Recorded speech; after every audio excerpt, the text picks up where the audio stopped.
Assalamualaikum warahmatullahi wabarakatuh. Waalaikumsalam warahmatullahi wabarakatuh. Selamat pagi Bapak Ibu yang kami hormati, para pelaku UMKM di Kabupaten Ponorogo dan sekitarnya. Yang kami hormati Bapak Faruk dan kemudian Bapak Wirawan dari Ponorogo Halal Center dan juga dari Fakultas Ekonomi dan Bisnis Islam IAIN Ponorogo. Yang kami hormati para UMKM, sekali lagi pelaku usaha, dan juga mahasiswa dari Universitas Muhammadiyah Ponorogo. Puji syukur kehadirat Allah Subhanahu wa Ta'ala karena atas berkah, rahmat, dan kesempatan yang diberikannya, sehingga hari ini kita bisa diskusi bersama Bapak Ibu dalam acara webinar inisiasi dari Majelis Ekonomi Bisnis dan Pariwisata Pimpinan Daerah Muhammadiyah Ponorogo, dari Bank Siska, kemudian dari IAIN Ponorogo, dan dari Pusat Studi Pengembangan dan Potensi Daerah Universitas Muhammadiyah Ponorogo, dengan tema sertifikasi halal dalam rangka mendukung aspek hukum dan ekonomi serta bisnis dan juga meningkatkan nilai pemasaran UMKM. Sebelum kita beranjak pada materi inti, marilah kita buka dan awali bersama dengan bacaan basmalah bersama-sama. Bismillahirrahmanirrahim. Bismillahirrahmanirrahim. Dan Bapak Ibu yang kami hormati, marilah kita sejenak mendengungkan lagu Indonesia Raya. Dan Bapak Ibu bisa di silent saja, tidak masalah, karena dengan langkah dengan kondisi tegak.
Terima kasih.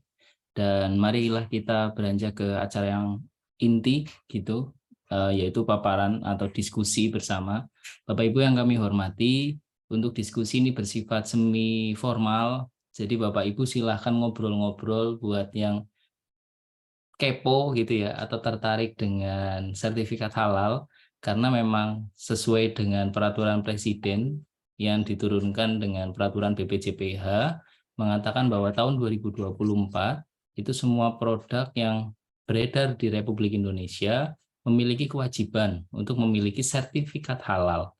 Dan sebagai informasi bahwa kita sudah kehadiran dua narasumber yang sangat luar biasa. Yang pertama adalah Pak Wirawan dan ada Pak Faruk, serta nanti saya juga akan memasukkan beberapa unsur-unsur introduction atau pengantar berkaitan dengan aspek hukum dan juga pemasaran itu sendiri. Karena memang mau tidak mau, suka tidak suka, ketika kita melakukan transaksional yang bersifat ekonomi, khususnya bagian makanan, minuman, ataupun kosmetik, ataupun rekaan lainnya yang berkaitan dengan kimia, ataupun hal yang berkaitan dengan turunannya, salah satu unsur yang wajib dipenuhi adalah sertifikat halal. Sebenarnya ada beberapa lagi yang lain seperti hak cipta, merek, rahasia dagang, dan sebagainya. Namun hari ini, di webinar kali ini kita akan mencoba fokus kepada satu aspek, yaitu sertifikat halal. Karena ini sepertinya sederhana, tapi ternyata kompleks sekali. Nah, Bapak Ibu yang kami hormati, selain dari adanya sertifikat halal, hal yang tidak kalah penting yaitu terkait permodalan atau pembiayaan. Nah, ini nanti kita sudah kehadiran juga Pak Faruk ini dari Bank Siska Indonesia yang akan sharing bagaimana skenario-skenario yang bisa panjenengan semuanya dapatkan dengan skema tertentu dari Bank Siska, seperti itu. Dan di awal bisa dimulai dari saya dulu. Saya akan menyampaikan beberapa hal mengenai konsep dasar, dan nanti setiap pemateri memiliki waktu kurang lebih 30 menit. Itu sudah terdiri dari sesi diskusi dan juga sesi paparan. Bapak Ibu yang kami hormati, perkenalkan saya Aldi. Mengenai konsep invensi dan inovasi, sebenarnya ini merupakan langkah strategis dari produk panjenengan untuk bagaimana caranya naik kelas. Ketika kita berbicara UMK atau UMKM, langkah selanjutnya dari UMKM adalah bagaimana untuk bisa bersaing dengan kompetitor sejenis panjenengan semua. Misalkan ini, saya tidak tahu ini ragamnya, latar belakangnya apa, tapi saya menduga bahwa Bapak Ibu semua rata-rata bermain di aspek food and beverage atau makanan dan minuman. Dan beberapa bisa jadi berkaitan dengan kosmetik ataupun turunannya. Seperti itu. Jadi memang langkah awal dari konsep aspek hukum dan juga pemasaran itu sendiri yaitu invensi dan inovasi, Bapak Ibu.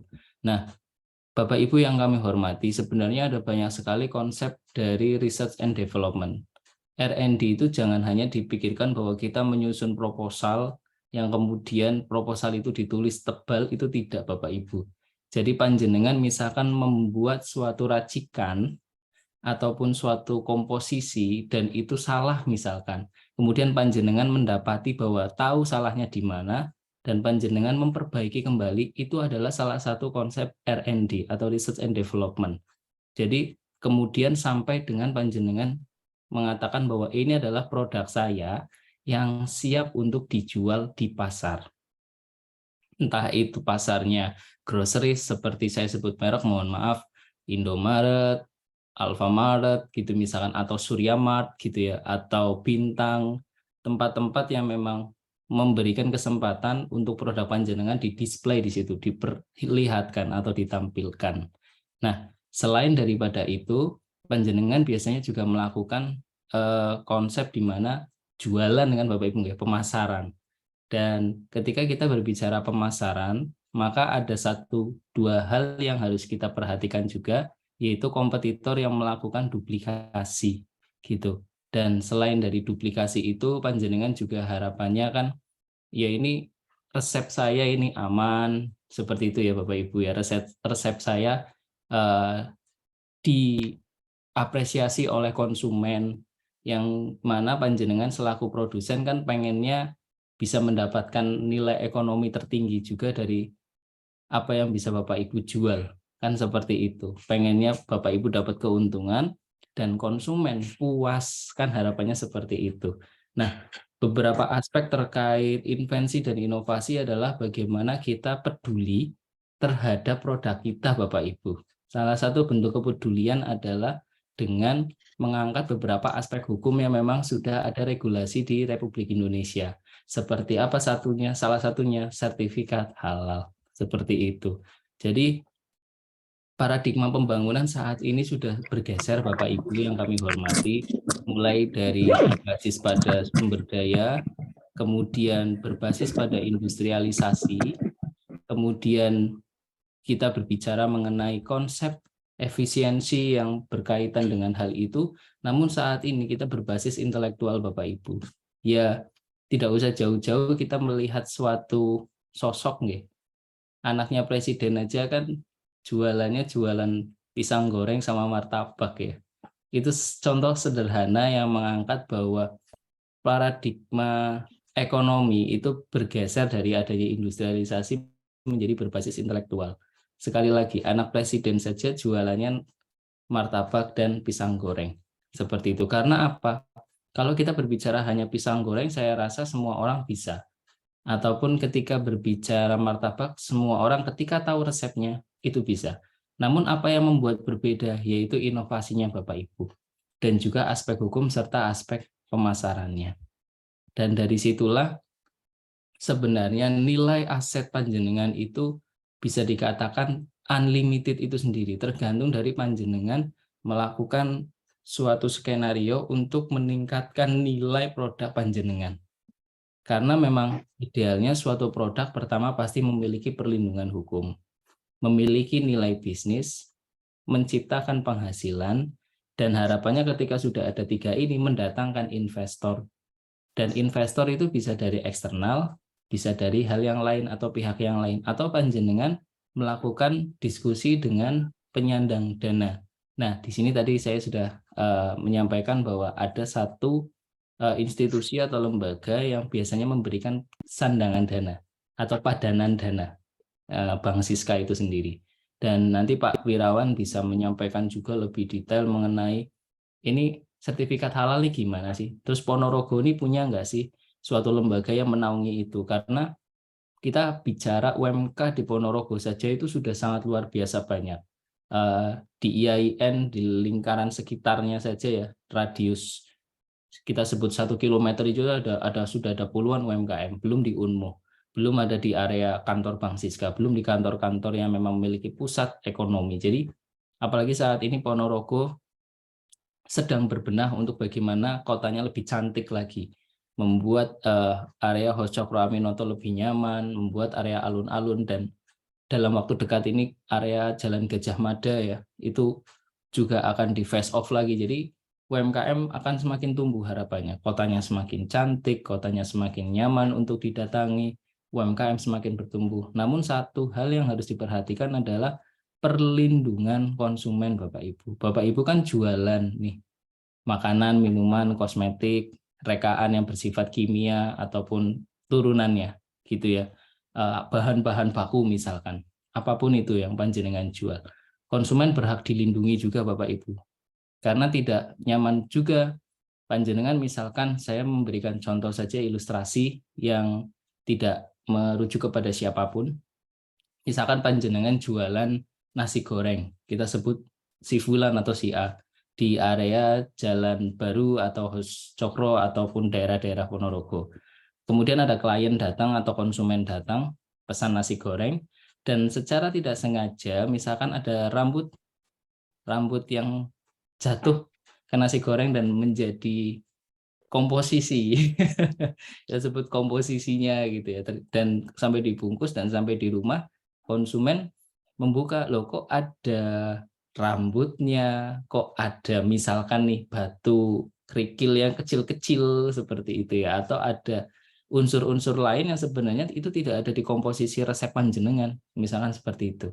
Nah, itu kan akan membuat nilai ekonomi dari panjenengan sendiri itu akan tidak di aspek yang sesuai dengan ekspektasi.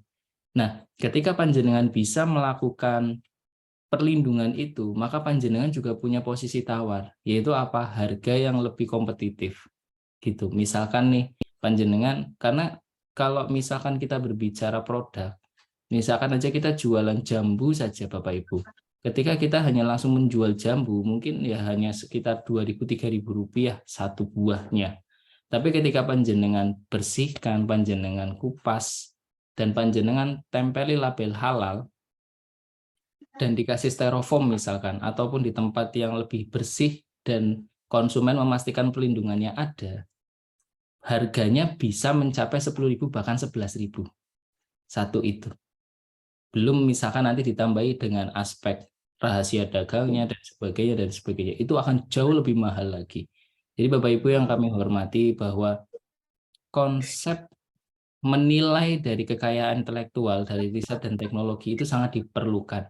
Dan dalam hal ini kemarin kami juga dari Majelis Ekonomi PDM Ponorogo gitu ya, itu harapannya juga bisa menggandeng beberapa aspek-aspek yang kompetitif, karena di PDM Ponorogo sendiri atau di Majelis Ekonomi itu memiliki beberapa program layanan usaha, salah satunya ada Suryamat.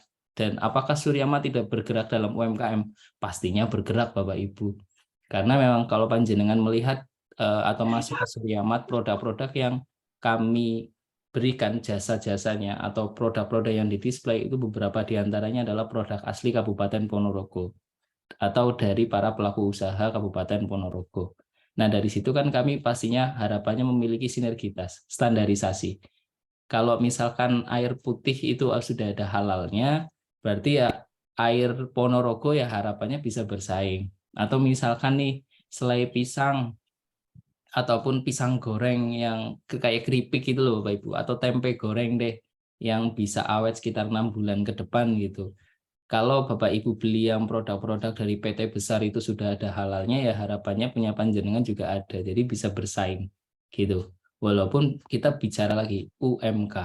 Nah, dari sini pemerintah secara umum ingin meningkatkan kapasitas panjenengan semua. Nah, salah satunya adalah mendongkrak itu tadi. Ayo gendang, sertifikat halal, wajib ayo. Nah, tapi di sini apakah cuma nyorong doang nggak dikasih fasilitasi? Nah, nanti kita akan mendengar Mas Wira seperti itu. Apakah ada program fasilitasi? Apakah ada hal-hal yang berkaitan dengan itu? Bapak Ibu yang kami hormati, bahwa semakin maju suatu negara, akan bagaimana negara itu biasanya bergantung kepada intellectual capital. Karena modal intellectual capital itu sifatnya renewable dan sustainable. Sekali lagi yang mahal itu sebenarnya bukan sambelnya.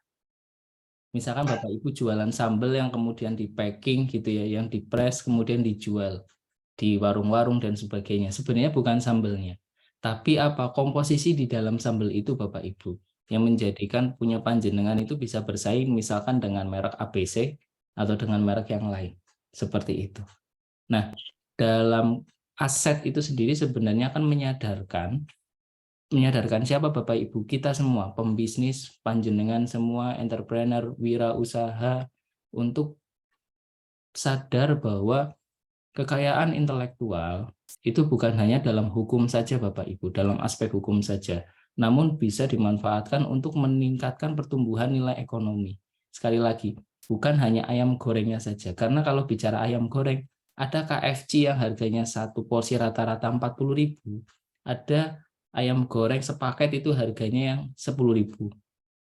Nah, UMK ini mau kemana nih? Mau yang tetap di 10.000, tapi ya udahlah nggak usah ada halalnya, nggak usah ada hak ciptanya, nggak ada mereknya, ya udah yang penting jual laku, atau secara bertahap naik. Bisa halal, kalau sudah bisa halal karena ada effort kan Bapak Ibu untuk dapat sertifikat. Nggak cuma ujuk-ujuk ya, nggak cuma tahu-tahu kayak jatuh dari langit, ini silakan Pak Faruk sertifikat halalnya, kan nggak seperti itu gitu Bapak Ibu. Ada effort, ada usaha yang harus dilakukan panjenengan untuk bisa mendapatkan itu. Nah, nilai ekonomi itu muncul karena ada effort itu. Ketika produk panjenengan sudah memiliki sertifikat halal, otomatis panjenengan punya posisi tawar untuk bisa meningkatkan harganya. Kenapa kok berhak seperti itu? Karena kompetitifnya tadi belum mencapai tingkatan kelas itu. Nah, seperti itu Bapak Ibu. Jadi makna dari pertumbuhan nilai ekonomi itu seperti itu. Agar nilainya bisa bertambah dengan produk yang sama. Seperti itu. Dan negara maju menempatkan kekayaan intelektual sebagai lokomotif atau sebagai pilar utama dalam pertumbuhan ekonominya. Karena kalau kita berbicara misalkan negara Korea Selatan, UK, dan juga persyarikatannya ya, atau persemakmurannya, mereka secara resource atau sumber daya alam tidak lebih besar dibandingkan negara Republik Indonesia. Namun mereka memiliki bargaining yang berbeda itu tadi. Mereka punya produk-produk berbasis KI yang membutuhkan bahan baku dari Indonesia. seperti itu. Dan mereka paham sadar diri itu tadi. Ketika mau menjual, mereka nggak bisa jualan tembak-tembakan untuk sumber daya alam. Oleh karena itu mereka apa mainannya di intellectual capitalnya. Mereka beli bahan bakunya, diolah, dijual lagi dengan nilai yang lebih tinggi berpuluh-puluh kali lipat. Seperti itu. Bapak Ibu yang kami hormati, seperti itu gambaran besar ketika panjenengan nantinya akan bagaimana proses naik kelas gitu nggih. Sehingga ini merupakan langkah awal dan semoga diskusi hari ini membuka pandangan panjenengan semua bahwa ya sertifikat halal merupakan salah satu langkah sederhana yang tergolong sangat signifikan untuk meningkatkan nilai ekonomi dari produk panjenengan.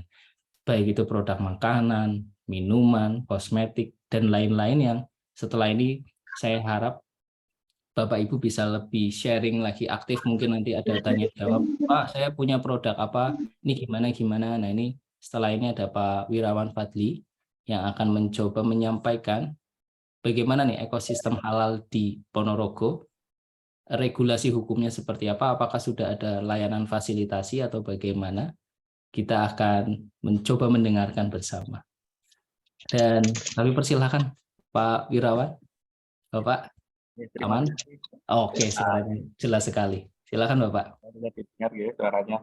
Ya, bismillahirrahmanirrahim. Assalamualaikum warahmatullahi wabarakatuh.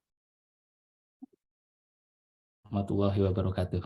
Ya, yang terhormat Pak Aldi dari UMPO, ya, dari Universitas Muhammadiyah Ponorogo, kemudian Pak Faruk ya, dari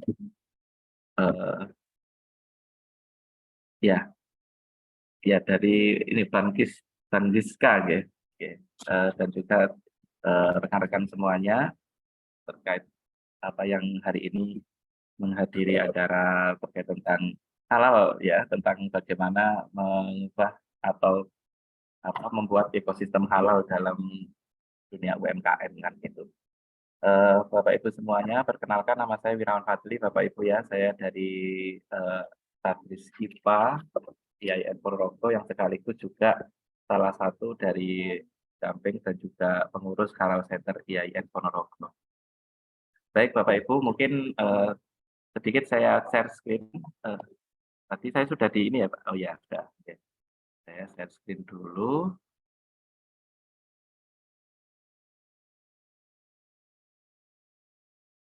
Baik, Bapak Ibu. Ini langsung karena tadi Pak Aldi menjelaskan tentang bagaimana UMKM di Ponorogo ini sudah sampai sejauh apa yang sudah bersertifikat halal gitu ya. Jadi sertifikat halal ini merupakan mandatori juga ya Bapak Ibu ya kepada Kementerian Agama agar dilaksanakan sukses sertifikasi halal di tahun 2024. Kenapa 2024? Karena dalam sistem perundangan kita itu sebenarnya sudah di tentang jaminan halal ini sudah keluar undang-undangnya itu adalah sejak tahun 2014. Jadi secara sistem perundang-undangan maka itu berlaku 10 tahun itu harus sudah bisa diterapkan secara penuh. Jadi terkait tentang halal ini sudah harus terlaksana penuh itu sampai tahun 2024 itu harus mulai semuanya itu harus mampu melaksanakan undang-undang tentang sistem jaminan halal yang ada pada Undang-Undang tahun 2014. Jadi artinya 2024 wajib semuanya harus setiap produk yang masuk ke Indonesia atau yang beredar di dalam masyarakat itu adalah wajib bersertifikasi halal. Itu yang menjadi titik poin penting kita dalam diskusi hari ini.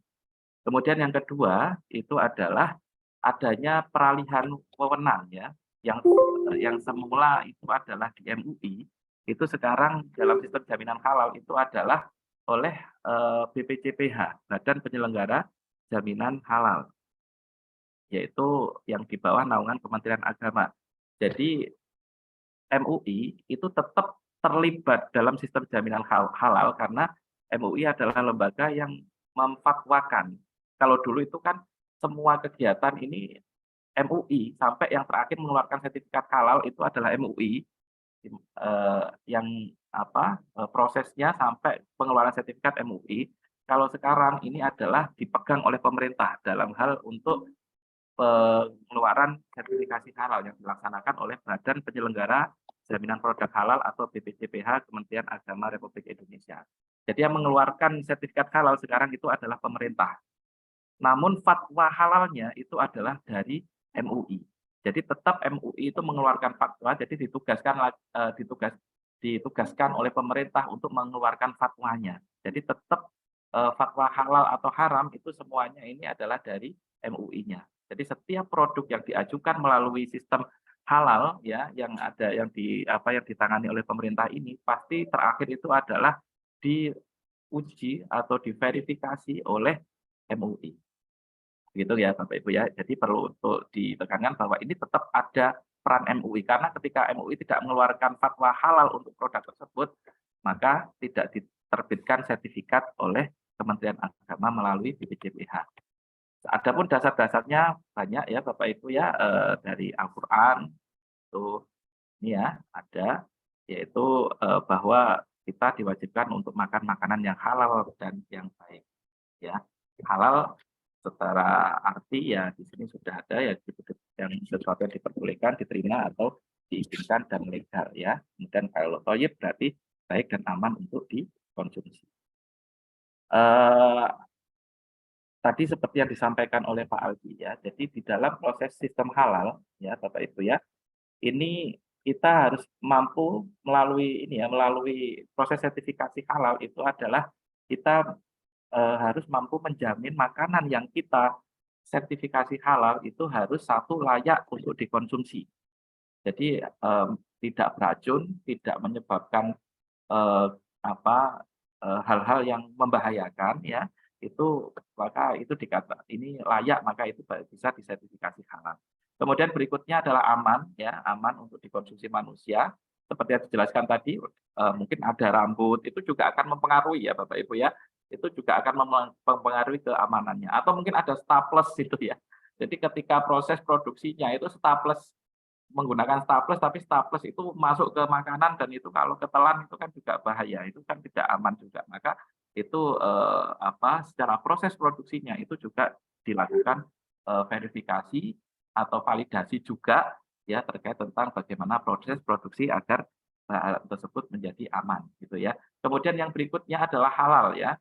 Jadi kita harus mampu menjamin bahwa makanan yang diproduksi itu adalah halal secara fatwa MUI ya. Halal secara fatwa MUI, misalkan makanan itu secara memang tidak mengandung minimal, ya barangkali memang babi, ya kemudian atau barang-barang yang diharamkan yang lain, atau hewan-hewan yang diharamkan yang lain. Atau secara produksinya, ya produksinya adalah secara penyembelihannya, itu juga bisa dijadikan sebagai tolak ukur dalam pemberian sertifikasi halal. Makanya pemerintah ini memberikan beberapa fasilitas untuk melakukan sertifikasi halal menurut ini kondisinya masing-masing. Jadi kalau misalkan makanan itu tidak berisiko atau tidak mengandung daging, ya daging khususnya daging ayam maupun daging sapi atau daging yang lain, maka itu masih ditanggung pemerintah, sertifikasi halalnya itu adalah gratis. Tapi kalau sudah mengandung daging, nah maka itu untuk verifikasi kehalalannya ini perlu lebih detail lagi ya Bapak Ibu ya. Maka di situ masih dalam jalur reguler. Reguler itu artinya berbiaya kurang lebih ya sekitar 600.000, tapi tergantung dari volume usahanya. Itu harus berbayar ya. Berbayar. Namun untuk yang tidak beresiko, misalkan makanan-makanan contohnya yang tidak mengandung unsur daging ya, itu kita bisa mengajukannya melalui gratis ya, program pemerintah yaitu sertifikasi halal gratis. Yang tidak lain tidak bukan bahwa layak, aman dan halal ini ya, tujuannya adalah memberikan jaminan dalam bentuk kepuasan dan juga memberikan kepuasan dan juga jaminan halal kepada konsumen. Nah, ini contoh-contoh dari bahaya yang tidak mungkin yang tidak diharapkan ya dalam proses produksinya. misalkan tercemar dengan bahaya biologis, misalkan dengan bakteri yang tidak baik, bakteri tidak baik, atau bahan kimia atau fisik, atau tercemar dengan barang yang najis atau yang tidak halal. Nah, ini yang menjadi aspek concern dari Halal Center IAIN Ponorogo untuk untuk melakukan verifikasi atau sertifikasi halal yang diajukan oleh UMKM. Nah, ya. Kemudian ada beberapa lagi mungkin adalah higienis ya, termasuk cara mencuci piringnya, kebersihan tangan, kemudian jaraknya dengan barangkali jarak juga itu penting ya, jarak antara pengolahan makanan produksi halal dan barangkali di situ ada makanan yang haram itu juga harus terjarak dengan radius tertentu, alatnya tidak boleh sama dan lain sebagainya. Itu merupakan regulasi-regulasi yang diatur oleh pemerintah terkait tentang jaminan proses halal. Maka dari itu nanti andai kata Bapak, Ibu atau saudara semuanya yang punya usaha mikro, kecil dan menengah ya, yang modalnya kurang dari 1 miliar ya, 1 M ya, itu maka dan juga tidak berisiko mengandung daging, maka itu bisa mendapatkan fasilitas sertifikasi halal. Kalau yang berdaging ya maka menggunakan fasilitas yang lain, yaitu tidak gratis tapi itu berbayar ya, sekitar 600.000. Tapi kalau usaha yang besar ya mulai dari rentang 600 sampai 5 juta, yaitu nanti ada peraturan pemerintahnya yang itu bisa dipelajari bersama terkait tentang biaya atau administrasi dalam sertifikasi halal tersebut. Ya, itu. Kemudian masuk juga barangkali ada benda asing ya, rambut, kuku, perhiasan. Ini juga salah satu yang menjadi concern retail ya. Ini adalah concern dari sertifikasi halal tersebut. Yang mungkin yang paling penting bahwa ini Bapak Ibu ya, terkait tentang babi dan turunannya ya. Babi dan turunannya. Jadi babi ini kan memang secara fatwa itu adalah haram ya, termasuk semuanya ya, dari barangkali dari bulunya ini kadang bisa digunakan untuk membuat sikat itu ya, untuk atau untuk mungkin untuk kuas dan lain sebagainya, kuas makanan juga itu harus kita cermati bahwa dia tidak mengandung unsur bulu babi ya, karena ketika itu bulu babi yang ada di situ ya maka makanan itu akan tercemar najis gitu ya. Kemudian dari kulitnya itu kan bahan-bahan yang bisa turunan dari kulitnya kan macam-macam ya, bisa untuk kikil, rambak ya. Jadi kadang-kadang juga perlu hati-hati bahwa rambak yang dimakan itu benar-benar dari makanan dari hewan yang halal atau yang tidak halal.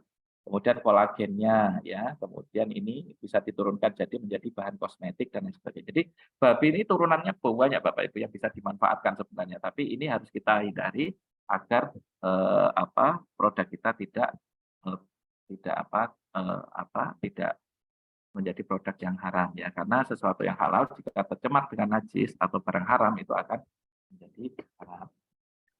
Kemudian termasuk tulangnya Bapak Ibu ya, tulangnya juga sama, kadang itu dijadikan sebagai bisa menjadi kuah ya, karbon aktif ya. Ini yang menarik, ini karbon aktif juga Bapak Ibu ya. Dalam proses refinasi gula itu biasanya kan dia kan untuk memutihkan ya gula. Itu juga biasanya kan menggunakan karbon aktif. Ya, karbon aktif itu bahannya dari tulang. Nah, itu tulang itu juga perlu untuk kita lihat, tulang itu memang dari tulang babi atau tidak babi, misalkan dari sapi. Tapi kalau dari sapi, cuman cara penyembelihannya tidak sesuai syariat Islam, ya itu kan juga akhirnya menjadi haram juga. Termasuk air ya, biasanya depo air itu ya, depo air isi ulang itu kenapa yang disarankan di dalam proses pengolahan produksinya itu adalah air sumur ya, bukan air isi ulang ya. Bukan berarti, mohon maaf, ini bukan berarti air isi ulang itu semuanya tidak halal, tapi memang ada yang namanya titik kritis ya dalam bidang dalam halal ya, dalam tentang ini ya, tentang jaminan halal itu ada yang namanya titik kritis ya, di mana titik kritis itu adalah titik yang memungkinkan bahwa barang tersebut itu halal atau haram ya, itu namanya adalah titik kritis. Contohnya misalkan air isi ulang tadi. Nah, ketika kita menggunakan air isi ulang itu kan proses penjernihannya itu juga menggunakan karbon aktif. Lah, karbon aktif itu kalau kita beli karbon aktifnya, itu bahan utamanya adalah memang dari tulang, Bapak Ibu ya. Nah, tulang ini dari mana? Tulangnya adalah tulang dari halal atau tidak halal. Atau kalau tulang dari hewan halal, cara penyembelihannya itu secara halal atau tidak. Nah, kalau penyembelihannya hewan tulang misalkan sapi, tapi sapinya ini tidak disembelih gitu ya, ya otomatis ya itu menjadi barang haram gitu loh ya. Itu kalau haram dimasukkan ke dalam karbon aktif, kemudian digunakan untuk penjernih air isi ulang, maka lah ini kan akan tercemar dengan barang. Jadi itu juga akhirnya menjadi sesuatu yang diperhatikan dalam proses sertifikasi halal itu juga. Jadi tulang ini banyak digunakan ya, digunakan untuk apa? Untuk teknologi pangan ya, beberapa teknologi pangan yang mungkin itu secara tidak langsung kita juga harus hati-hati untuk menentukan sertifikasi halal terkait tentang suatu produk. Kemudian dari gelatinnya, di dunia medis itu bisa menggunakan jadi kapsul ya, media fermentasi atau bahan makanan ini misalnya gelatin ini untuk sosis itu ya, sosis itu kan selongsongnya itu kan lapisan luarnya itu kan juga dari gelatin. Nah, ini juga perlu harus diperhatikan. Kemudian jeroannya dari paru-parunya, irisan bakso, enzimnya dari gunakan untuk vitsin ya, untuk apa MSG itu ya. Kemudian renetnya ini digunakan untuk pengolahan menjadi keju. Nah, ini kan juga bisa enzim-enzimnya dari. Tapi pankreasnya juga bisa digunakan sebagai bahan turunannya yang lain. Lemaknya juga sama, lemaknya ya ini nanti bisa digunakan untuk kosmetik, nah, barangkali minyak goreng, mie dan lain sebagainya, kaldu. Kalau misalkan lemak untuk lemak yang lain yang selain dari kulit ya, misalkan adalah dari susu, susunya ini juga bisa digunakan babi, bisa digunakan untuk pencampur tallow ya, mungkin kosmetik, digunakan kosmetik juga bisa. Kemudian shortening ya, ini juga bisa diperoleh dari bagian dari babi ya. Maka itu harus kita jadikan sebagai analisis kritis untuk makanan ini halal atau haram. Karena semua turunannya babi ini juga bisa dimanfaatkan ya termasuk dagingnya. Dan berikutnya adalah kalau nggak daging ya, kalau nggak babi ya itu sapi juga sama, sapi seluruh bagian sapi ya itu juga bisa dimanfaatkan ya untuk penerapan beberapa bahan makanan maupun bahan gunaan yang lain ya. Nah, ini juga harus dikritisi juga kalau terkait tentang cara penyembelihannya. Maka dari itu salah satu hal yang penting juga terkait tentang jaminan halal itu juga adalah terkait tentang potong potong hewannya ini juga perlu untuk sertifikasi halal. Karena kalau itu tidak sesuai dengan syariah ya nanti itu akan menyebabkan barang-barang yang dijual ataupun yang digunakan itu juga mengandung barangnya halal. Maka dari itu pemerintah memang mengklaster fasilitasi sertifikasi ya. Dalam sertifikasi halal itu yaitu tadi kalau yang gratisan ya itu adalah yang tidak mengandung daging. Tuh. Kecuali daging ikan boleh ya Bapak Ibu ya. Daging kalau daging sapi ataupun daging babi itu pokoknya daging ayam pun juga nggak boleh nggak boleh disertifikasi halal ya Bapak Ibu. Pak, saya ini kan jualan misalkan lemper ya, lemper yang di dalamnya ini ada lempernya lemper abon ya, abon misalkan abon sapi. Nah, kalau abonnya sudah bersertifikasi halal boleh Bapak Ibu ya, tapi kalau dalamnya itu misalkan membuat sendiri dari potongan ayam ya, ayamnya itu kan dari tempat penyembelihannya itu apakah sudah bersertifikasi halal. Maka dari itu kalau yang ada unsur daging-dagingnya ini sementara sama pemerintah tidak difasilitasi yang gratis ya, tapi difasilitasi melalui program yang lain yaitu program reguler di mana harus berbayar. Itu ya, Bapak Ibu. Nah, ini adalah selayang pandang terkait tentang terkait tentang barang-barang yang ini ya sertifikasi halal. Kemudian ada beberapa daftar produk yang dapat digunakan sebagai digunakan dalam proses produk halal harus merupakan produk yang produk dan bahan halal yang dibuktikan dengan sertifikasi halal.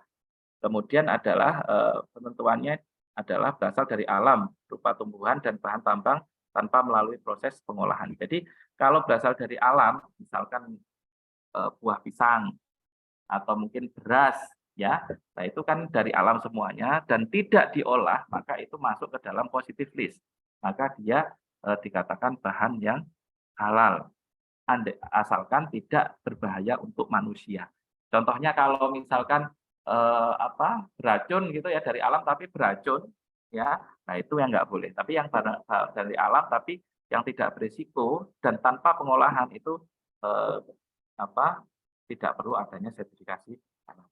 Kemudian ada beberapa yang dikategorikan tidak berisiko mengandung bahan yang atau bahan yang diharamkan ya kayak air sumur dan lain sebagainya itu tidak perlu lagi disertifikasi halal karena dia masuk kepada positive list atau yang tidak dikategorikan tidak berisiko. Kemudian tidak tergolong berbahaya serta tidak bersinggungan dengan barang haram ya. Jadi tidak tercampur atau bersinggungan dengan barang haram. Ini peraturan pemerintah terkait tentang ketentuan bahan yang harus diverifikasi oleh para pendamping halal yang ini tugasnya Halal Center ya.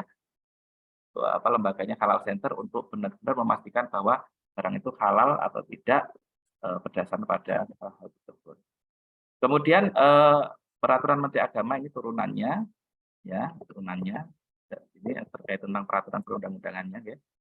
Kemudian ada titik kritis ya, ya inilah namanya titik kritis. Misalkan roti itu titik kritisnya itu adalah di di mana ini bisa kita lihat misalnya roti itu barangkali dalam raginya, dalam susunya, kemudian dalam bahan pengemulsinya atau pengembangnya ini bisa ada titik kritis yang bisa harus diperhatikan oleh para pendamping halal ya. Jadi Bapak Ibu karena ini mungkin Bapak Ibu yang masuk di Zoom ini adalah kebanyakan UMKM ya Bapak Ibu ya.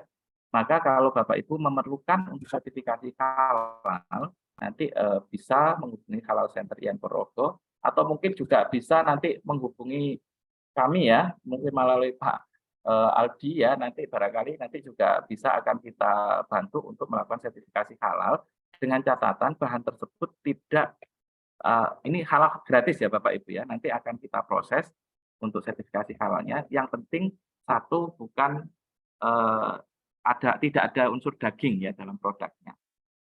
Kalau telur gimana? Boleh Pak Bu ya. Ayam boleh Bapak Ibu ya. Roti kan kalau nggak pakai daging kan nggak masalah Bapak Ibu ya.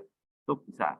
Kalau Pak saya punya warung Pak, warung misalkan nasi pecel yang kita kalau nasi pecel dalam bentuk warung itu ya, itu sama pemerintah tidak masuk ke makanan-makanan dalam bentuk warung maupun restoran ya, itu semuanya nanti melalui jalur reguler Bapak Ibu ya. Itu melalui jalur reguler, jadi harus berbayar.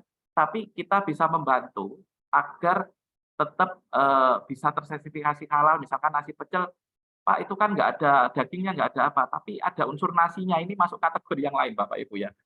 Jadi pemerintah itu masuk ke barang yang harus disertifikasi secara reguler atau berbayar. Nah, caranya untuk yang sertifikasi halal yang bisa bagaimana? Ya pecelnya itu sambal pecelnya itu Bapak Ibu ya.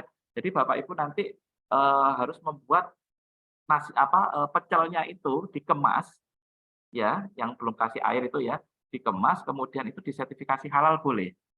Nah, itu. Jadi mungkin makanan nasi pecelnya tidak bisa disertifikasi halal. Ya bisa Bapak Ibu, tapi berbayar. Tapi kalau Bapak Ibu ingin menggunakan sertifikasi gratisnya, ini sambal pecelnya itu yang bisa dijadikan sebagai yang bisa disertifikasi halal secara gratis. Pak, kalau saya itu jualan misalkan nasi bebek, gimana Pak? Ya, sambelnya itu mungkin yang bisa disertifikasikan halal. Tapi kalau satu paket, lah itu harus reguler Bapak Ibu ya, harus melalui jalur reguler.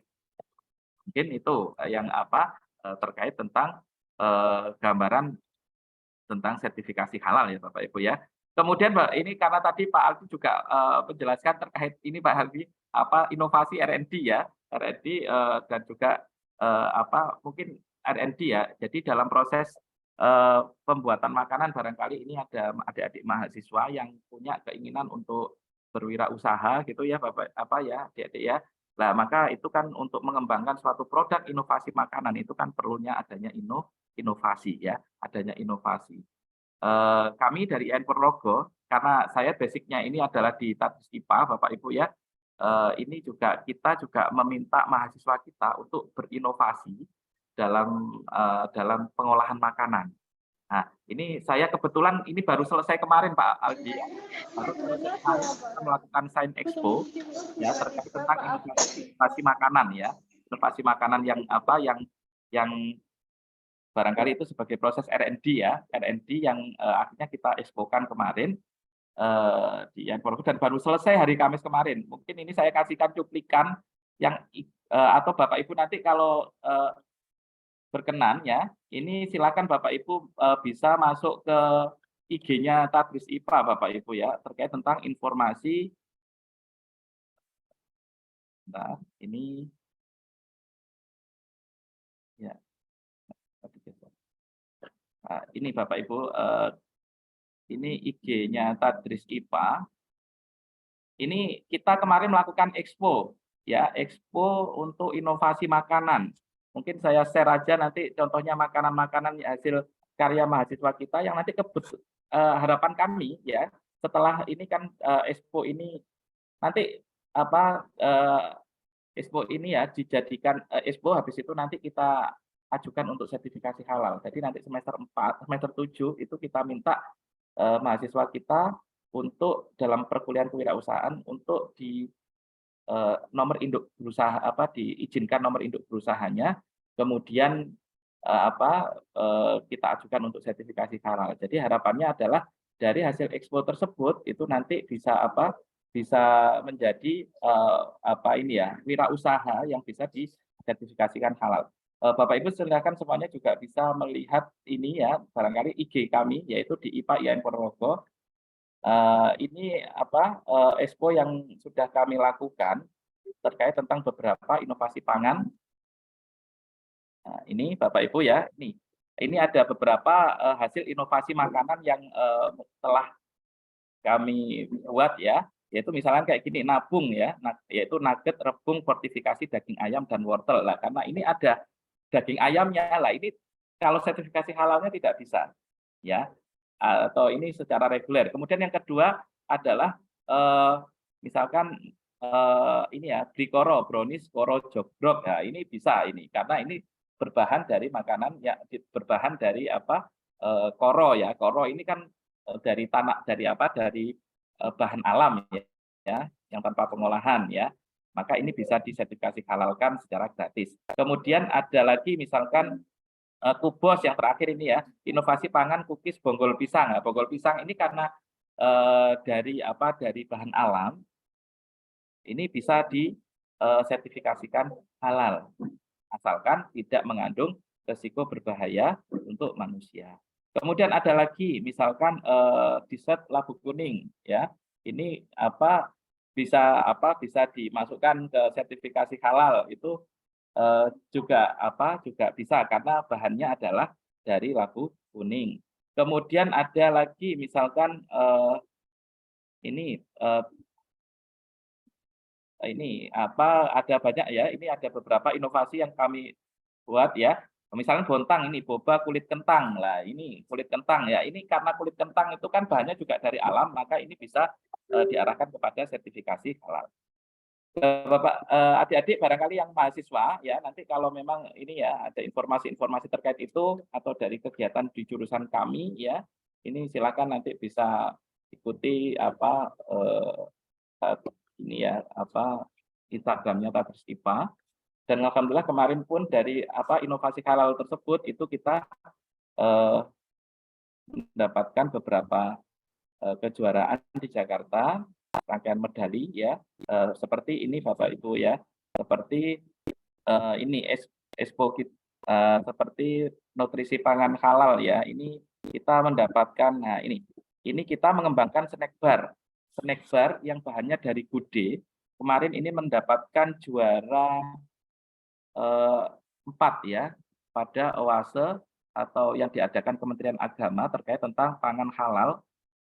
Kita mendapatkan juara 4 ini. untuk yang apa yang produk-produk terkait tentang inovasi pangan tersebut. Itu yang serba-serbinya, dan ini bisa apa, monggo kalau memang tertarik ya, ini bisa diakses di ipa.iain Ponorogo ya, ini alamat IG kita. Kemudian ini Bapak Ibu, yang terakhir mungkin karena Bapak Aldi tadi juga menjelaskan terkait tentang beberapa ekosistem halal yang telah didampingi oleh IAIN Ponorogo. Ini Bapak Ibu ya. Jadi ini ada sampai terakhir ya 6 bulan tahun 2002 itu kita mulai pertengahan tahun ini sudah ada sekitar 1 tahun ini ya terakhir ini sudah ada 1048 ini ya, karena saya memegang akunnya Halal Center, jadi sudah ada 1048 UKM yang telah bersertifikasi halal. Dan ini di tahun 2024, ya ini nggak tahu nanti pemerintah bagaimana memberikan sanksi administratif atau bagaimana ya terkait tentang sertifikasi halal, tapi yang jelas 2024 diwajibkan semua UKM itu harus bersertifikasi halal. Dan alhamdulillah kita sudah memberikan pendampingan kepada 1048 UKM yang ada di IAIN Ponorogo. Kalau yang yang mengajukan berapa? Ini kita lihat semuanya ya. Kita lihat yang sedang ini dikirim ke Komisi Fatwa ini MUI ya, yang sekarang sedang proses dikirim ke Fatwa. Ya ini kita bisa melihat listnya. Cuman ini list yang sudah selesai aja yang bisa terlihat tadi ya, seperti yang tadi ini yang sudah selesai adalah sekitar 1048. Dan semuanya nanti ini kalau bagaimana bentuknya nanti kalau sudah tersertifikasi halal nanti akan mendapatkan sertifikat seperti ini Bapak Ibu ya. Kita lihat.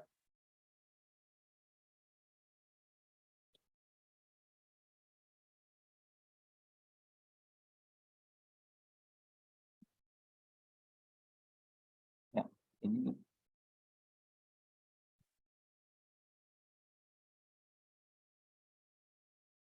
nah, ini kita lihat sertifikat halalnya ya, sertifikat halalnya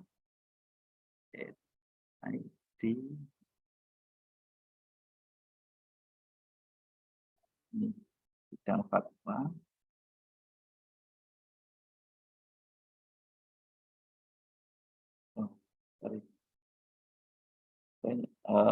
Ada Bapak Ibu ya. Yang jelas nanti menggunakan ini ya, menggunakan stempel stempel halal Indonesia yang dari Kementerian Agama. Ini kok nggak bisa diakses? Ini mungkin kayaknya masih error ini ya, Bapak Ibu ya. Oke. Ya, ini. Ya, jadi ada nomor sertifikasinya. Nomor sertifikasinya ini nanti ini bisa dicek semuanya Bapak Ibu di dalam di Kementerian Agama. Ya. Nah, ini sertifikat halal ini Bapak Ibu ya. Ini nanti akan mendapatkan kayak gini. Logo Garuda, sertifikat halal, ID-nya ini, kemudian makanan jenisnya apa, semuanya seperti ini. Jadi nanti ada barcode-nya Bapak Ibu dan ini bisa dicek langsung di di websitenya ini ya, Halal Indonesia. Ini dalam bentuk ini ya, keripik ya, keripik khusus. Nah, ini ada yang yang sudah contoh dari sertifikat halal ya. Oke Bapak Ibu, terima kasih. Mungkin itu yang bisa saya sampaikan. Monggo nanti kalau ada kita diskusikan. Terima kasih. Terima kasih Pak Wira. Wah, ini udah sangat-sangat luar biasa. Jadi sudah sangat jelas sekali tadi Bapak Ibu yang kami hormati bahwa dari IAIN Ponorogo ini berkolaborasi dengan banyak lembaga ternyata dan termasuk langsung aksi nyata ya Pak. Ngomong bantu UMKM langsung das gitu. Nggak yang bicara angin doang. Ini keren nih IAIN. Kami doa terbaik juga semoga segera rilis jadi UIN ini, kabarnya UIN juga ini Pak ya? Bentar Amin, lagi ya Pak amin, ya? amin. Oke. Aku Mudah-mudahan krungu doanya. dari Mas Faruk itu pas di kendaraan, wah itu sudah di UIN nih. Tahun ini ya Pak ya, kurang lebih harapannya. Mudah-mudahan bisa akhir tahun. Mudah-mudahan Pak, tapi ya semuanya tergantung nanti Pak Presidennya gimana menyetujui Oh, atau oke, oke. Siap, ya. siap. Jadi sangat luar biasa ini IAIN Ponorogo dalam mendukung ekosistem halal. Dan tadi saya sampaikan juga bahwa dengan adanya halal Bapak Ibu, maka nilai ekonomi panjenengan semua itu bisa memiliki bargaining position yang lebih kompetitif gitu loh Bapak Ibu. Karena tadi disampaikan kalau sudah memiliki sertifikat halal berarti itu sudah levelnya ibaratnya nasi itu nggak mungkin ada rambutnya atau kerikil tadi disampaikan Pak Wira dan lain-lain dan lain-lain. Dan tadi sudah disampaikan juga bisa membantu juga dari IAIN Ponorogo untuk fasilitasi halal dan sebagainya. Jadi feel free Bapak Ibu nanti setelah ini mau tanya-tanya apapun atau nanti mau ngobrol langsung atau langsung ketemu di kantor panjenengan ya Pak Wira atau Ya. boleh ketemu langsung atau harus janjian dulu ini Pak Wira? Ya, tidak apa nanti nomor WA saya barangkali nanti juga Oh bisa. iya. Nanti kita. Oke, nanti saya share untuk beberapa UMKM yang memang serius gitu. Jadi biar bisa langsung tepat sasaran juga Bapak. Oke, tadi juga disampaikan Bapak Ibu yang kami hormati bahwa tidak hanya berkaitan misalkan tadi nasi pecel berarti tetap harus ada keterbatasan dalam arti mana yang gratis dan mana yang berbayar. Ya, betul. Dan dipastikan kan butuh pembiayaan dan sebagainya. Dan ini kita sudah kehadiran tamu spesial, ini pemilik bank juga, ini orang kaya ini. Dilihat dari brewoknya itu udah kaya sekali. Brewok dan jenggotnya gitu ya. Jadi Bapak Ibu terkait pembiayaan dan sebagainya, ini ada Bank Siska Bapak Ibu. Nah, apa itu Bank Siska, kemudian bagaimana skema pembiayaan terkait UMKM dan sebagai informasi Bapak Ibu ini Bank Siska sudah ya memiliki beberapa program-program progresif khususnya untuk UMKM.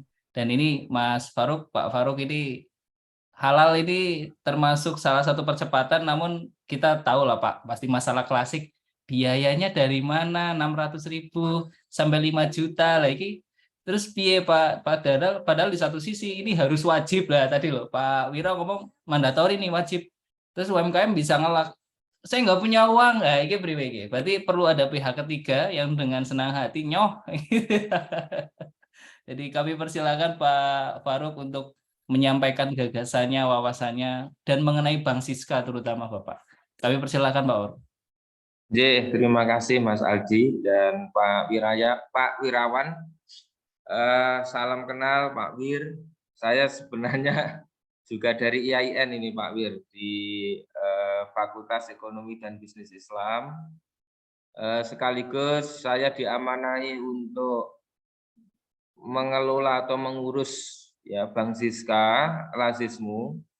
Jadi merupakan program pemberdayaan UMKM, khususnya adalah jadi fokus bagaimana pemberantasan rentenir gitu ya, atau bank detail harian. Apakah saya bisa share screen juga ini Mas Aldi? Bisa, silakan feel free Pak. Bisa ya. Ya. Oke.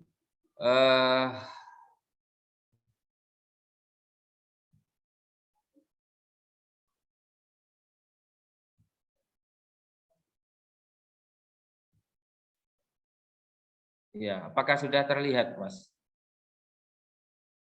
Sangat jelas. Mohon izin bisa di full slide Pak, biar bisa lebih semakin jelas lagi. Oh, kalau saya full biasanya ngadat ini, Mas. Oh gitu. Tapi Oke bisa deh. terbaca ya. Oke. Bisa terbaca Pak. Siap. Oke. Jadi terima kasih Mas Aldi atas waktunya dan juga terima kasih Pak Wir ya atas salam kenal. Saya ini lagi di Febi Pak Wir. Oh, betul. Ya. Tadi sudah banyak yang disampaikan oleh Pak Wirawan terkait dengan halal produk halal. Nah, kita di Bank Siska ini adalah fokus kepada pembiayaan yang bebas ribawi, begitu Bapak Ibu. Jadi sebelum saya cerita tentang apa itu Bank Siska dan bagaimana operasionalnya, ya, Di sini Bank Siska itu lahir di tengah pandemi, Bapak. Jadi prihatin dengan merajalelanya bank tidil yang ada di masyarakat. Nah, UMKM atau pasar tradisional gitu ya, pasar tradisional, kios-kios, pedagang-pedagang begitu yang ada di pasar di masyarakat itu rata-rata punya pinjaman berbasis rente. Nah, pinjaman berbasis rente ini bunganya luar biasa. Nah, bunganya luar biasa. Jadi kalau saya nanti akan cerita bagaimana kasus-kasus yang telah kita tangani. Jadi kalau misalkan Pak Wir tadi dari segi produk itu harus halal, maka segi pembiayaan itu sebenarnya harus halal juga. Gitu. Jadi sebagaimana fatwa di DSN MUI itu kan ada bunga itu menjadi haram, maka mohon maaf ini ya. Jadi maka sebenarnya dalam tidak hanya sisi produk, maka dalam sisi pembiayaan atau permodalan itu juga harus halal begitu. Nah, Bapak Ibu yang berbahagia, dari UMKM yang ada di Indonesia ini kan jumlahnya besar, 99,9% adalah usaha mikro kecil. Usaha mikro kecil itu ada di kategorisasinya. Jadi misalkan kios, warung, dan seterusnya itu kalau kita hitung saja di sekitar kita kan akan sangat banyak gitu jumlahnya. Maka dari itu memang betul sekali secara data bahwa memang jumlah UMKM di Indonesia itu besar sekali. Nah, selanjutnya 80% UMKM itu tidak bankable, Bapak Ibu. Tidak bankable itu artinya tidak layak dibiayai oleh bank. Nah, gitu. Nah, ketika tidak layak dibiayai oleh bank, maka akses mereka, ya akses para usaha mikro kecil ini, itu larinya ya jelas, larinya adalah kepada penjajah rente di masyarakat. Penjajah rentenir di masyarakat, bank tidil, bank pelecit, dan seterusnya. Itu sangat banyak sekali muncul di masyarakat bagaimana rentenir-rentenir itu merajalela. Nah, atas keprihatinan inilah maka Bank Siska itu hadir. Dari penelitian atau dari survei yang kita lakukan, itu kita pegang saja satu pedagang di pasar, misalnya di pasar tradisional kita ngawur pegang satu saja, maka satu orang itu hampir dipastikan dia memiliki hutang ke bank tidil.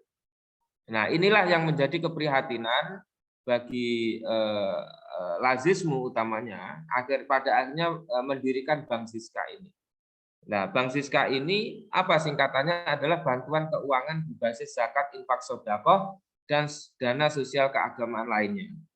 Nah, dengan sistem Qardul Hasan, Bapak. Qardul Hasan itu pinjaman tanpa bunga.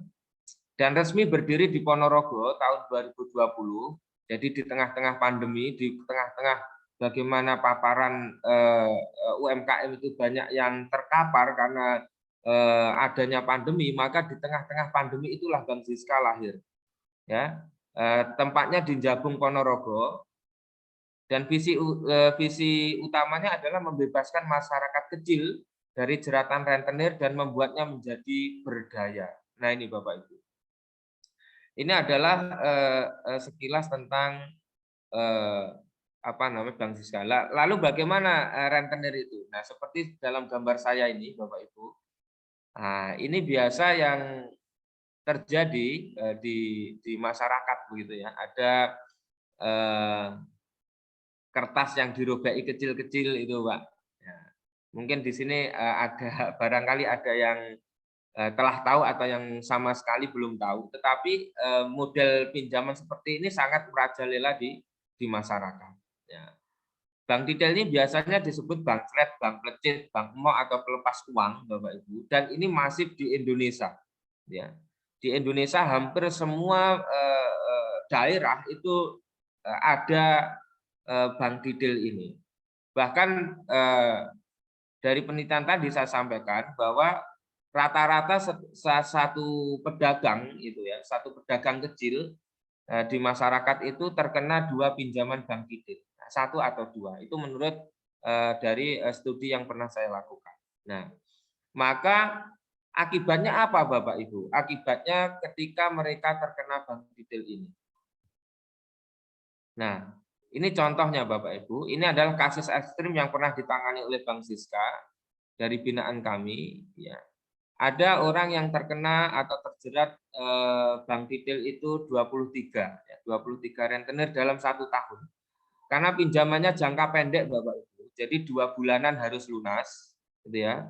Hutang 1 juta itu dia harus mengembalikan 1.200.000, 1.300.000, terus nerima uangnya sekitar 800-900.000. Hutang 1.500.000 dia harus bayar, dia nerimanya 1.100.000 dan dia harus bayar 1.900.000 dalam jangka waktu harian, pasaran maupun mingguan. Nah, ini adalah kasus yang pernah kita tangani di Ponorogo ini. Ya, beberapa ada yang terjerat 23 rentenir, ya, dia harus menjual tanahnya, gitu ya. Ada yang terjerat 40 rentenir dalam 1 tahun. Hutang rentenirnya atau hutang bank detailnya sebenarnya angkanya tidak sangat besar. Yang kita tangani itu angka hutangnya 23 juta, tetapi dia bisa beranak menjadi 135 juta, yaitu dalam 1 tahun, dan dia terjerat oleh 40 rentenir. Nah, ini adalah contoh nyata, kisah nyata di masyarakat, dan ini adalah sangat memprihatinkan. Maka ketika kita melihat misalkan di Google itu bisa di-searching korban-korban dari bank detail itu, ya, korban-korban dari bank plecit gitu, yang mereka mungkin mohon maaf sampai ada yang bunuh diri gitu ya, sampai ada yang minggat begitu ya. Biasanya kalau tidak kuat minggat biasanya. Nah, ini adalah fakta di masyarakat yang tidak bisa kita hindari. Dan memang secara hitung-hitungan UMKM itu tidak mampu untuk mengejar mengejar tagihan yang ada di bank detail ini. Karena apa? Misalkan saya kasih contoh, bunga yang dibebankan, ya, bunga dari pinjaman yang dibebankan oleh bank detail itu bisa mencapai ribuan, ya, bisa mencapai ribuan. Misalkan tadi kalau 1 juta dia harus bayar 1.200.000, maka itu sudah 20%, ya. Belum lagi dipotong administrasi, misalkan dia nerimanya 900.000. Maka dia sudah 30% dalam jangka waktu 2 bulan. Nah, kalau disetahunkan, maka dia menjadi 30 kali 6, 180%.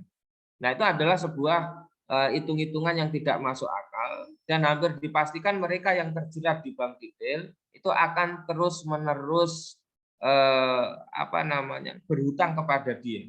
Dan kalau tidak segera diselesaikan, maka dia akan selanjutnya bisa menjual aset, menjual tanah, harta yang dimilikinya sampai mereka akhirnya tidak memiliki apa-apa.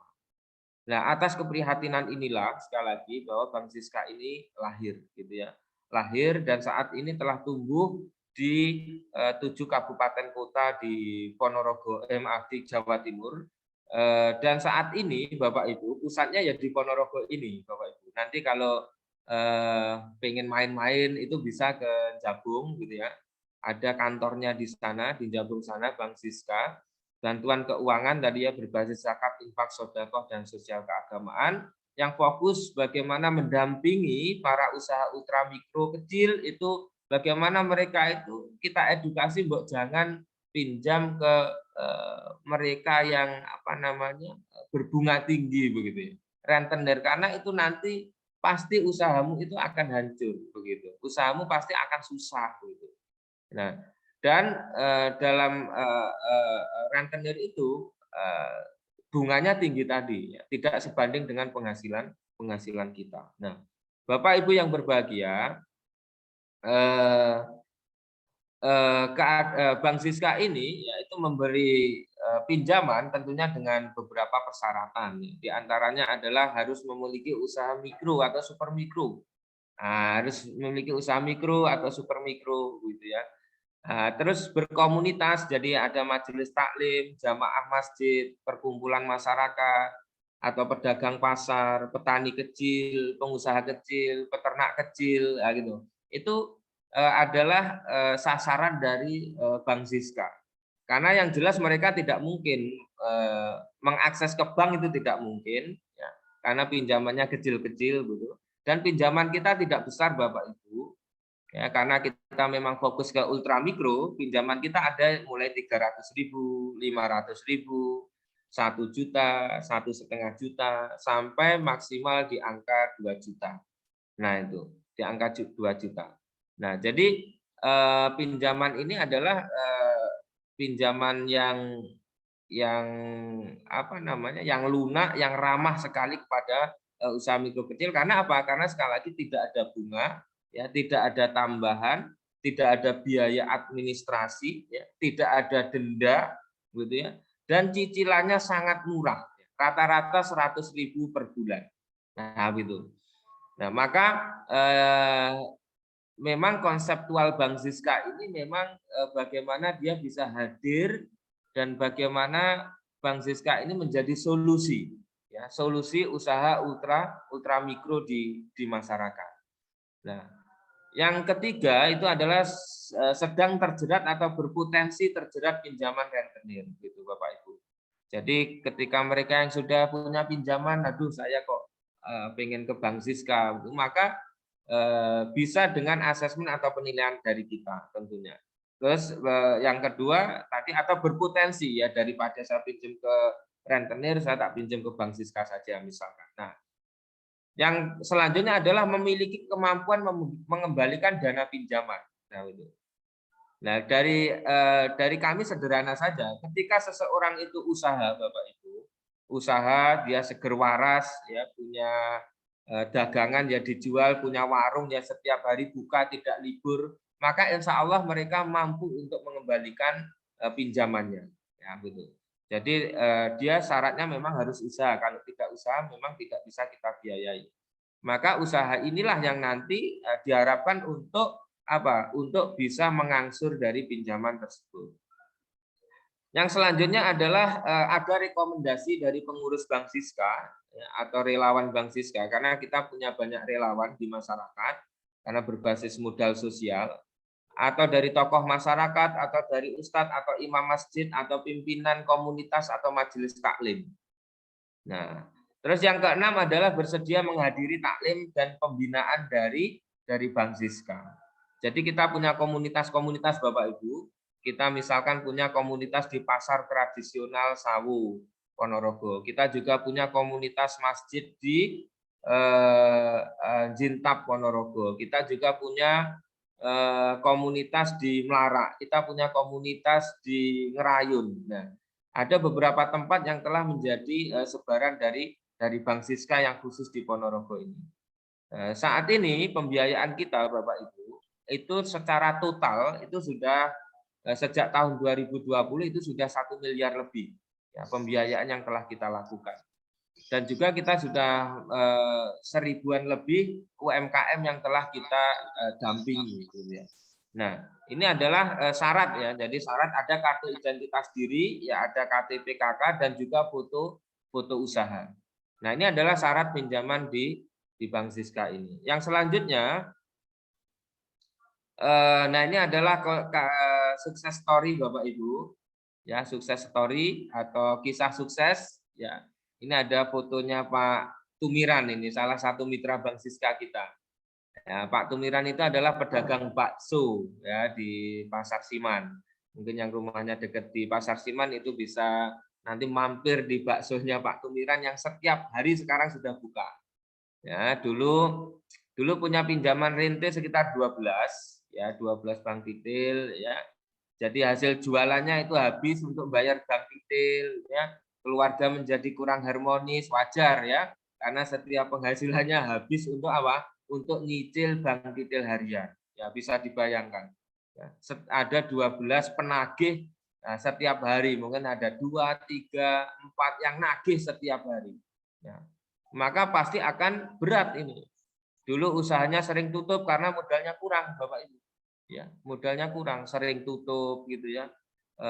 Dikejar-kejar gitu. Kalau saya bicara tentang kisah duka atau kisah tragis para peminjam bank titil banyak Bapak Ibu, dan mungkin teman-teman mahasiswa, ya.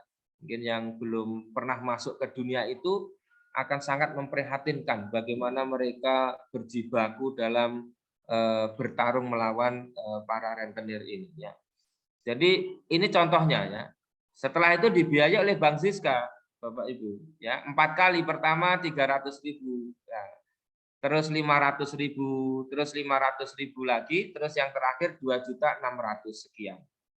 Nah, karena ada 2 juta ini setelah melalui asesmen ya. Karena pada prinsipnya di Bank Siska itu pinjamannya maksimal 2 juta dan tidak bisa langsung 2 juta. Jadi bertahap. Nah, setelah dibiayai Bank Siska itu bagaimana? Nah, ini yang jelas bank detailnya sudah lunas ya. Usaha sudah tidak pernah tutup lagi. Karena syarat di Bank Siska harus usaha dan usahanya harus buka terus, nggak boleh tutup. Ya, buka bakso di rumah dan di pasar sekarang Bapak Ibu. Dan yang terakhir anaknya juga sudah dibuatkan rombong untuk jualan. Terus keluarga sudah menjadi harmonis gitu kan. Karena ya setiap jualan penghasilannya juga masuk ya. Sudah mampu membeli, dulu nggak punya HP, Pak Tumiran ini sekarang sudah punya HP dan terakhir juga beli sepeda motor. Nah, itu ya, belum satu list di sini. Ini adalah sukses story yang telah didampingi oleh Bank Siska ya. Jadi ada banyak itu kalau di Magetan, karena kita juga punya Bank Siska di Magetan di Pasar Barat. Ya, kita juga tidak membiayai Muslim saja, Bapak Ibu. Non Muslim juga kita biayai. Jadi Bank Siska ini adalah rahmat bagi semesta alam, gitulah. Rahmatan lil alamin, gitu ya. Jadi tidak hanya, wah apakah ini hanya untuk orang Islam saja, Mas? Tidak. Non Muslim kalau mereka juga membutuhkan ya kita bantu, gitu ya. Dengan konsep Qardul Hasan. Ya, kita ada beberapa binaan non Muslim di Pasar Barat Magetan, di Bank Siska Magetan, yang dimanajeri oleh Pak Sri Hartono. Pak Sri Hartono itu juga di Fakultas Ekonomi Universitas Muhammadiyah itu ya, yang membina di Bank Siska Magetan. Nah, ada. Jadi ini contoh kisah sukses story ya, diantaranya ada Pak Tumiran yang awalnya memiliki 12 pinjaman bank titil harian dan didampingi oleh Bank Siska itu akhirnya bisa terlepas. Nah, ada juga ini ya, ada sukses story dari namanya Bu Wiji, penjual rujak petis gitu ya. Pinjaman rentenya 14. Biasanya kalau sudah pinjaman banyak itu malam tidak bisa tidur, keluarga kurang harmonis, dikejar-kejar dan barang dagangan habis. Nah, kenapa seperti itu, Pak? Karena ya tadi, karena uangnya itu tidak bisa nututi angsuran ya. Angsuran yang tidak masuk akal tadi. Nah, ini juga telah dibiayai oleh Bank Siska ya, karena ini kasus besar gitu ya. Itu bisa pembiayaan sampai besar. Tapi ini hanya untuk kasus-kasus tertentu saja ya. Total pembiayaan setelah kita total itu sampai 29. Nah, setelah dibiayai lunas pinjaman rente, usaha tidak pernah tutup lagi, keluarga harmonis. Dan bisa menyisihkan uang sampai 30.000 per hari, Bapak Ibu. Jadi dia sudah bisa menyisihkan uang, artinya menyisihkan itu nabung 30.000 per hari. Nah, untuk apa? Untuk nyicil juga, karena di Bank Siska kan tidak ngasih. Ya, untuk nyicil ke Bank Siska tanpa tambahan, sekali lagi tanpa bunga dan tanpa denda, tanpa jaminan. Nah, terus selanjutnya Bapak Ibu, ini adalah foto-foto kegiatan dari Bank Siska. Jadi ada di sini foto misalkan kita pembiayaan di rumah, ada yang klaster binaan masjid ya, ada klaster binaan pasar tradisional ya, ada di tempat-tempat orang jualan gitu ya, misalkan di pinggir jalan gitu ya. Nah, ini adalah beberapa foto dari kegiatan Bank Siska dan para mitra Bank Siska. Nah, selanjutnya, nah ini pada tahun 2021 kita juga sudah meluncing kampung bebas rentenir di Ponorogo, ya di Jintab ya Bapak Ibu ya. Jadi yang diresmikan oleh Bupati Ponorogo ya Bapak Sugiri gitu ya. Itu telah meresmikan kampung bebas rentenir di Jintab Ponorogo. Di sini ada binaan sekitar 70 ya, 70 sampai 80 mitra Bank Siska yang ada di kampung ini. Dan sudah kita deklarasikan sebagai kampung bebas rentenir di Ponorogo. Dan kami juga akan mencoba, ini juga akan mengangkat kampung UMKM halal, ya insya Allah. Ya, jadi Bank Siska ini setelah melonceng kampung bebas rentenir, nanti insya Allah kita juga akan mendesain kampung UMKM halal. Nah, utamanya pasti harus tersertifikasi semuanya ya, tersertifikasi halal. Jadi tadi seperti yang saya sampaikan bahwa halal yang nanti tidak hanya dalam sisi produk saja, tapi bagaimana sisi pembiayaan itu juga menjadi halal. Jadi kalau halal itu sudah halalan, thayyiban, mubarakahkan gitu ya. Halal, thayyib, berkah Bapak Ibu ya. Jadi gitu kalau di Al-Qur'an kan seperti itu, halalan, thayyiban. Jadi halal dari sisi barangnya, halal dari sisi uangnya, thayyib, thayyib itu artinya baik gitu ya, baik untuk kesehatan ya, baik untuk fisik kita, sekaligus baik untuk jiwa kita. Nah, halal, thayyib, dan selanjutnya adalah berkah. Nah, ketika berkah, maka kebaikan-kebaikan akan terus kepada kita, gitu ya. Ziyadatul khair atau kebaikan yang terus-menerus dan langgeng. Nah, maka itu adalah tujuan dari Bank Siska, bagaimana masyarakat itu, ya masyarakat ultramikro utamanya, mereka berdaya, usahanya semuanya halal gitu ya, terlepas dari pinjaman rentenir, mereka selanjutnya bisa sejahtera dan menjadi muzaki. Muzaki itu artinya orang yang berinfak Bapak Ibu. Jadi bisa menyisihkan sebagian rezekinya untuk menolong saudaranya yang lain. Nah, ini adalah capaian-capaian yang telah dilakukan oleh Bank Siska ya. Ini yang di Ponorogo. Jadi sekali lagi ada 7 kabupaten kota di Jawa Timur ini yang sudah ada Bank Siska dan pusatnya ada di Ponorogo ini. Dan apabila Bapak Ibu nanti pengen berkonsultasi bagaimana Bank Siska itu, nanti bisa hadir langsung saja ke Jabung gitu ya. Di Jabung sana bisa berkonsultasi dengan tim kami yang ada di sana untuk bertanya-tanya bagaimana tentang Bank Siska ini. Nah, ini adalah capaian-capaian. Yang terakhir adalah launching kampung bebas rentenir di Ponorogo. Nah, terus selanjutnya ini adalah website dari Bank Siska atau media sosial. Kalau Bapak Ibu pengen pengen tahu tentang Bank Siska itu bagaimana sih? Kita sudah punya website di Bank Siska ORG ya. Terus ada Facebook-nya, ada Bank Siska Lasismu. Terus ada Instagramnya juga Bank Siska Lasismu, dan ada YouTube-nya. YouTube-nya juga Bank Siska Lasismu. Nah, nanti YouTube-nya tolong di-subscribe ya Bapak Ibu ya. Biar biar tambah ini ya, tambah semangat gitu ya untuk mensubscribe dari dakwahnya Bank Siska Lasismu.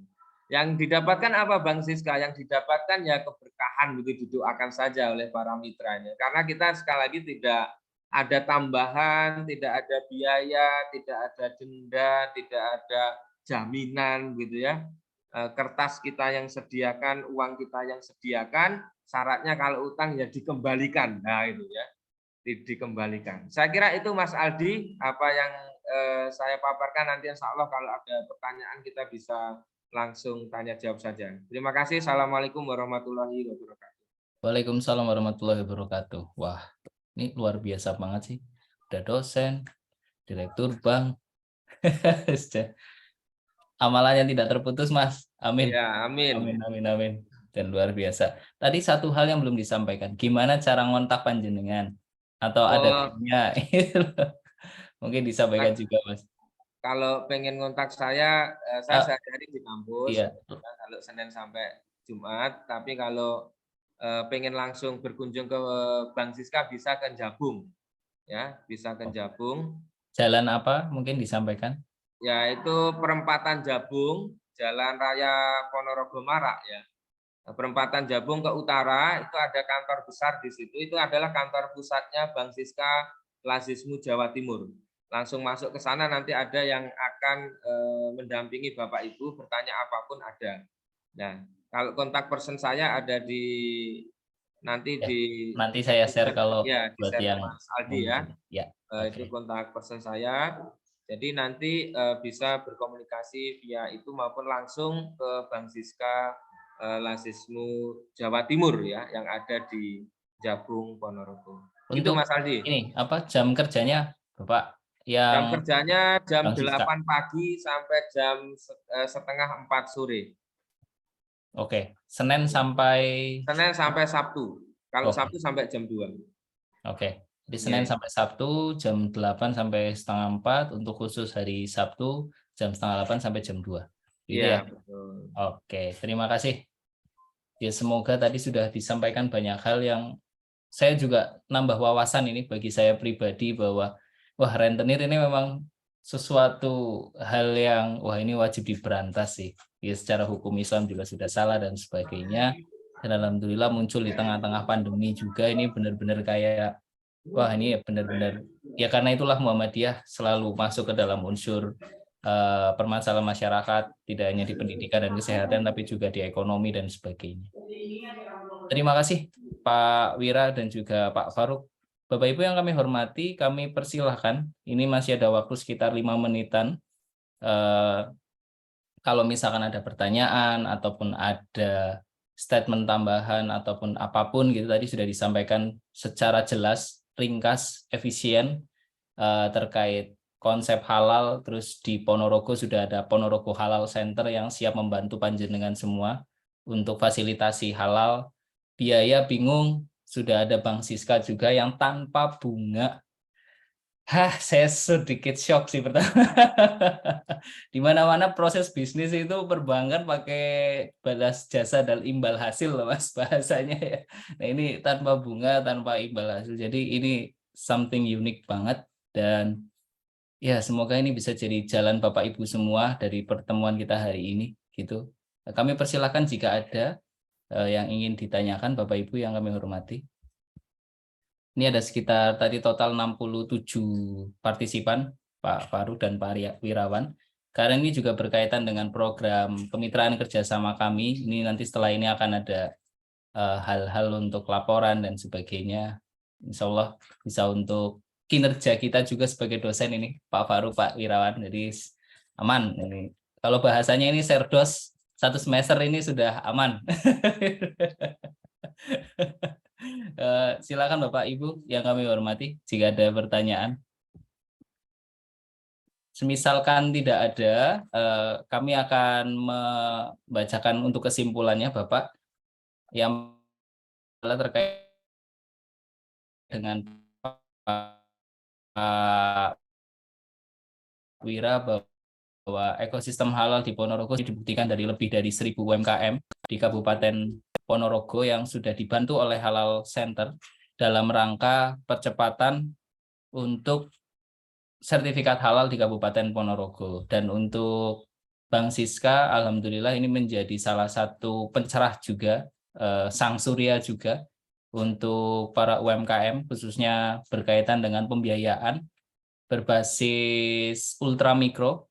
Dan kami sangat atensi sekali terhadap hal ini, karena ini merupakan salah satu yang real yang bisa langsung dimanfaatkan oleh UMKM di Kabupaten Ponorogo. Dan doa terbaik dari kami, semoga nanti Bang Siska bisa berkembang, tidak hanya di 7 kabupaten Jawa Timur juga, tapi Jawa Tengah, Jawa Barat, kemudian sampai dengan Papua, bahkan Sumatera, Kalimantan. Amin, Karena amin. nanti kita bisa obrolin di PDM ini. Ini kan tadi Pak Sugeng sudah jempol gini ya, berarti sudah kode.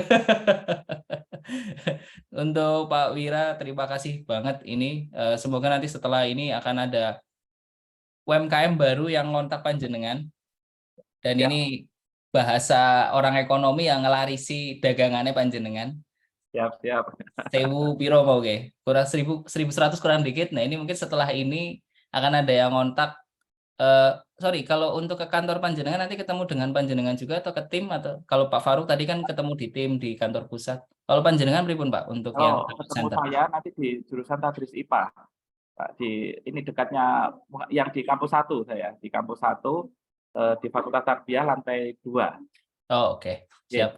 Jam kerja nanti bertemu dengan tim atau langsung dengan panjenengan untuk teknisnya? Dengan saya aja dulu nggak apa-apa, karena kalau kantornya ini kadang tidak ada yang standby, karena kita kan ke lapangan terus gitu. Iya. Ya, Oh, ya oke. Pak, oke, ya. Siap. Untuk jam kerja ya antara jam 8 sampai jam 4 seperti itu nggak Bapak? Nanti bisa menghubungi WA saya ya, Oh ya, untuk nanti UMKM yang akan datang nanti saya kasih kontaknya ke beliau gitu. Begitu Bapak Ibu.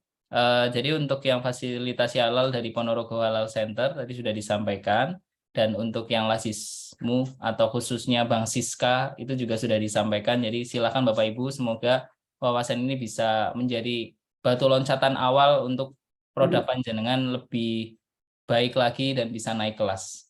Seperti itu. Ini sudah persiapan akan ibadah ini.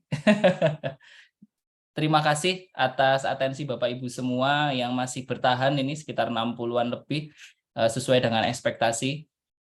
Semoga amal panjenengan semua dari diskusi hari ini bisa diterima oleh Allah Subhanahu wa taala. Amin. Terima kasih atas partisipasinya, atensinya sekali lagi, dan mari kita tutup dengan bacaan hamdalah bersama-sama. Alhamdulillahirabbil alamin. Wabillahi taufiq wal hidayah. Wassalamualaikum warahmatullahi wabarakatuh. Waalaikumsalam warahmatullahi wabarakatuh. Terima kasih Pak Alfi.